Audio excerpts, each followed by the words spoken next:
Hi అండి. ఇప్పుడు మనం బ్లౌజ్ పీస్లో ఏ పార్ట్ ఎక్కడ తీసుకోవాలనే దాని గురించి ఈ వీడియోలో తెలుసుకుందాం. నడుం పార్ట్ ఎక్కడ తీసుకోవాలి, ఫ్రంట్ పార్ట్ ఎక్కడ తీసుకోవాలి అనే దాని గురించి ఒక ఐడియా కోసం ఈ వీడియో చేశానండి. ఈ ఫోల్డింగ్ ఉన్న వైపు మన వైపు ఉండాలండి, ఓపెన్ సైడ్ అవతల వైపు ఉండాలి. ఫోల్డింగ్ మర్చిపోకుండా మన వైపు ఉండేలాగా గుర్తుపెట్టుకుని మన వైపు వేసుకుని చూసుకోవాలండి. ఎందుకంటే మనం నడుం పీస్ తీసుకోవడానికి వీలుగా ఉంటుంది. ఓపెన్ సైడ్ అటువైపు ఉండాలి, ఫోల్డింగ్ మాత్రం మన వైపు ఉండేలాగా చూసుకుని ఇక్కడ నడుం పార్ట్ తీసుకోవాలండి. నడుం పార్ట్ కొలతలు ఇక్కడ తీసుకోవాలి. తర్వాత సాదా బ్లౌజ్ అని చెప్పాను కదండి, ఇది సాదా బ్లౌజ్.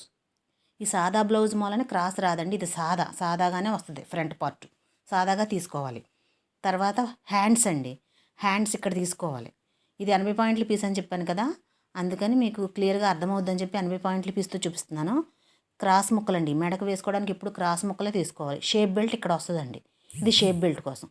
పక్కన ఉక్సులు కాజాల పట్టీల కోసం క్లాత్ అండి. ప్రతిదీ ఇలాగే రావాలని లేదు, బ్లౌజ్ని బట్టి వస్తుంది.